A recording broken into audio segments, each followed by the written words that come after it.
নমস্কার বন্ধুরা, তোমরা সবাই কেমন আছো? আশা করছি খুব ভালো আছো। আজকে তোমাদের দেখাবো মুরগির লাল ঝোল।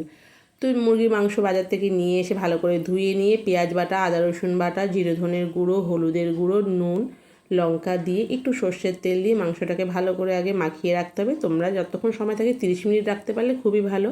ভালো করে দেখো মাখাতে হবে, কারণ মাখানোতেই আলাদা স্বাদ চলে আসবে। ভালো করে মাখিয়ে আমি কিছুক্ষণ রেখে দিয়েছিলাম।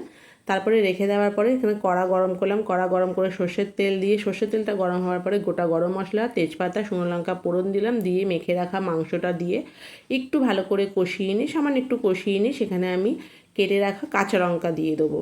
কাঁচা লঙ্কাটা দিয়ে ভালো করে কষাতে হবে। একটু কষা কষা হয়ে গেলে তারপরে এখানে কেটে রাখা টমেটো দিতে হবে। টমেটো দিয়েও তোমরা একটু ভালো করে কষিয়ে নেবে।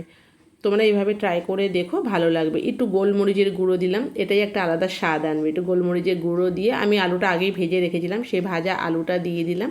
আলুটা দিয়ে একটুখানি ভালো করে কষিয়ে নিয়ে একটু গরম জল দিয়ে দিলাম। একটু ঝোল যেহেতু হবে, একটু জলের পরিমাণটা বেশি দিতে হবে। তারপরে ঝোলটা ফুটে গেলে একটু ভালো করে নেড়ে চেড়ে নিয়ে সেখানে একটু গরম মশলা ছড়িয়ে দিয়ে নামিয়ে নাও। এটা ভাত, রুটি সব কিছুর সাথেই ভালো লাগবে। তোমরা বাড়িতে ট্রাই করে দেখো, আশা করি তোমাদের ভালো লাগবে। আর এত লঙ্কা লাল হয়েছে কেন জানো? ঘানির লঙ্কা এটা। ভালো থেকো বন্ধুরা।